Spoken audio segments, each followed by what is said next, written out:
My last video I showed you guys one of our new projects. We have a 2003 Honda XR100. Got it for real cheap. They just needed to sell it and it wasn't in bad shape. Only problem is we can pull it to get it started, but it will not kickstart. The kickstart itself engages and turns the motor, but it doesn't start without pulling. So today we are going to do another how-to no start diagnostic on the XR100. When you push the bike in gear, you can manage to get it started and it runs pretty alright. Attempting to kickstart it, there's nothing. So today I'm going to do a compression test. The tools we're going to be using, got a spark plug socket. This is my snap-on compression tester. This particular bike is looking for about 160 psi. I want you to install the tester. When we use a compression tester, we're going to open up the throttle all the way and we're going to use the Kickstarter, kicking it several times until we can't get in any higher number. I'm going to pull the spark plug out, I'm going to install the compression tester, and you'll go through the test with me. The spark plug on this one is really easy to remove. You twist only the boot, do not twist the wire.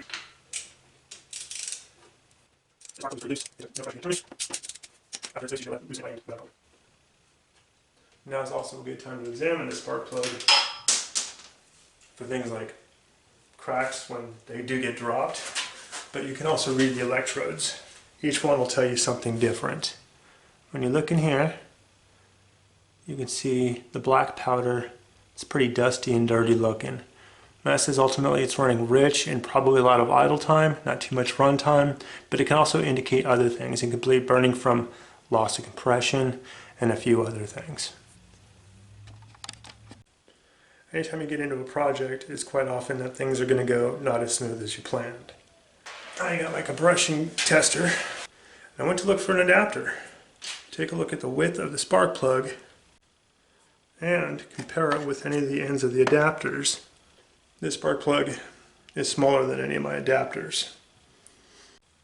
This is fun and interesting. Right now, since I've got the spark plug out and I don't have a compression tester that'll fit on the bike, I can at least verify that I've got compression of some sort. I can't tell you how much, but I can tell you if there's any. So this next test is going to be real simple. I'm just going to place my finger over the spark plug hole, putting pressure on there. I'm going to kick down on the Kickstarter and see how much compression or how much air blowing out of the spark plug hole I can get. Spark plug hole is now covered tight. I'm holding onto the bike, make sure the bike's in neutral or it'll jump. Let's put my foot on here, kind of lean into the kickstand to support the bike.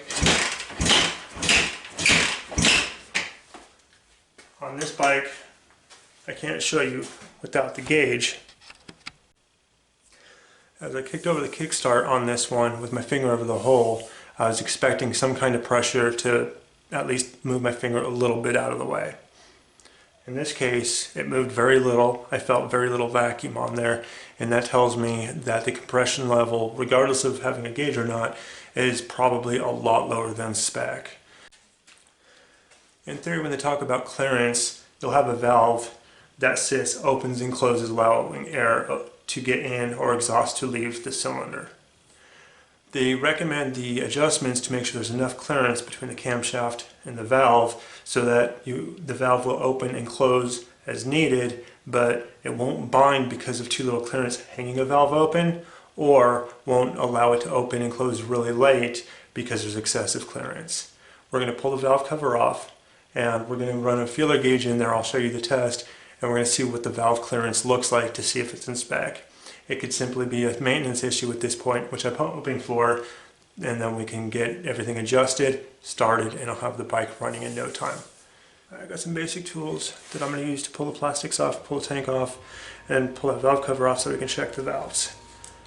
Got a basic quarter drive socket set with deeps and shallows. In this, most of the bolts will be 10, a couple of them might be 8. My favorite little zip. Be careful when working with impact tools. Sometimes they are strong enough to break bolts. I'd recommend, if you haven't done this before or haven't done a lot, use the hand tools. It'll save you trips to the parts store.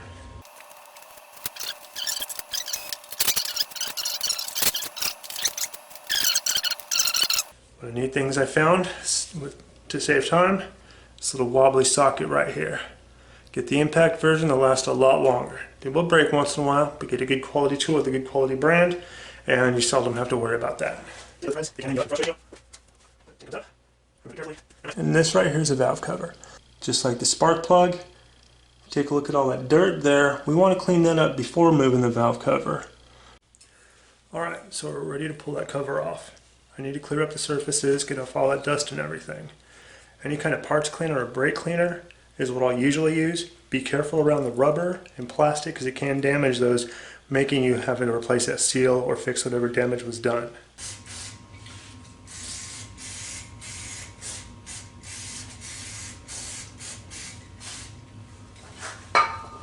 Take my rag, wipe everything off. This is the rag after we cleaned everything up. We're now going to take off the valve cover. I loose everything up with this wrench. That one came off, loosened up real easy. Now that it's loose, I'm going slow with the tool. And you can turn them this way.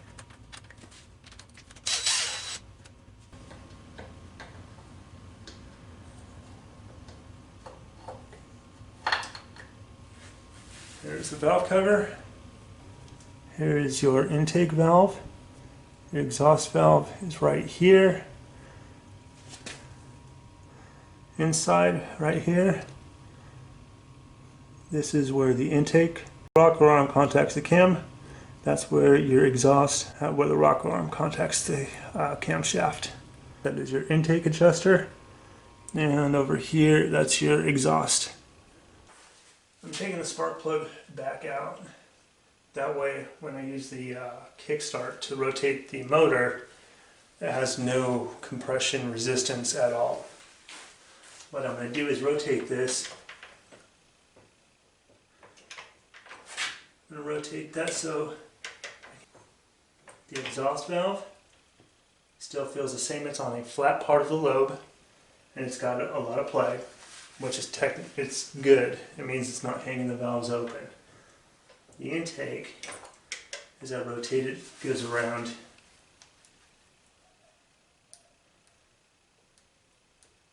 It doesn't have any play at all, so I need to adjust that one out. This cover is going to come off.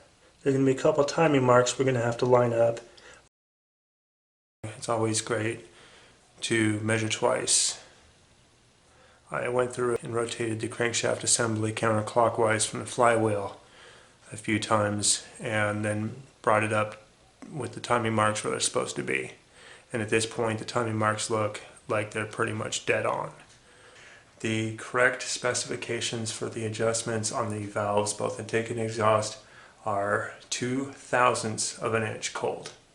So we're going to adjust those both out and we're going to see where the compression sits. I'm going to start by first loosening each lock nut. Doesn't take much pressure at all.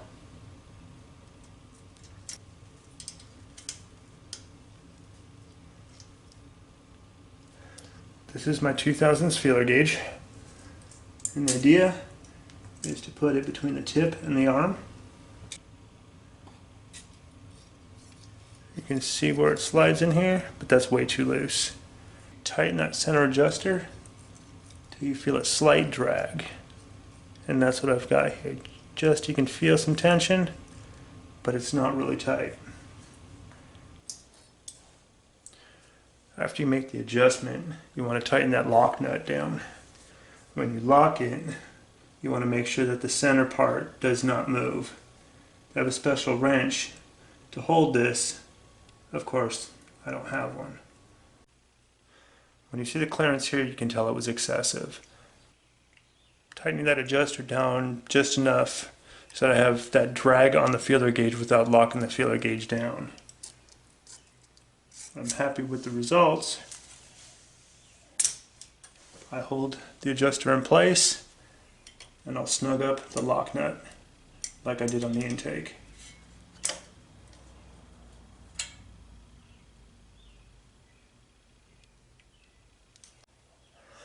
Now we're going to feel how much compression we have, if we made any bit of difference.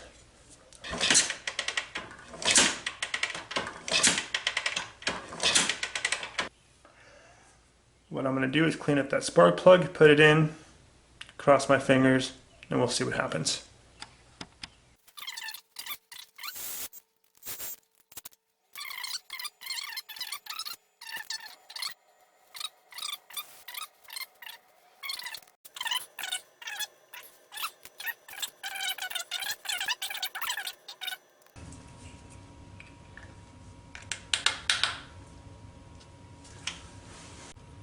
Let's see if we made any kind of difference.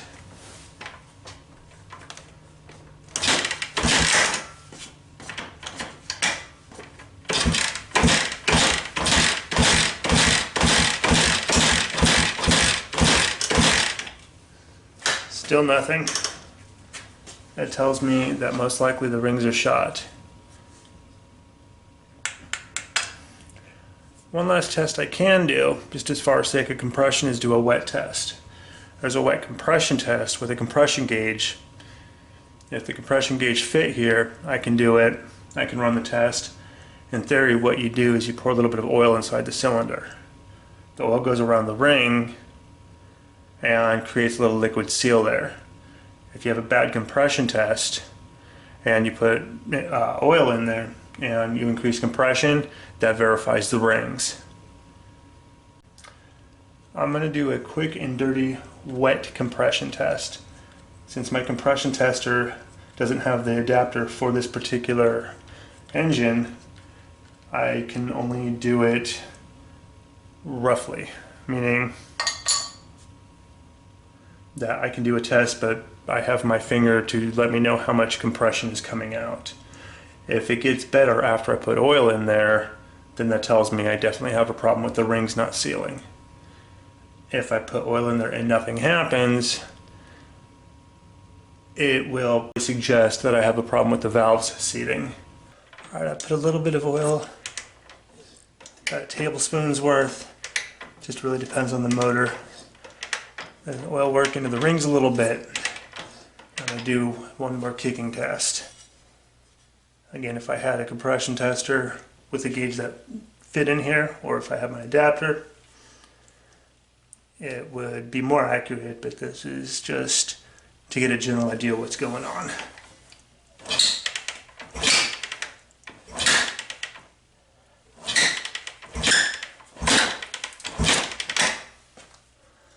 I don't know if you can hear that or if you saw any of the mist coming out. With my thumb on there holding some good pressure, it was forcing my thumb away for a moment.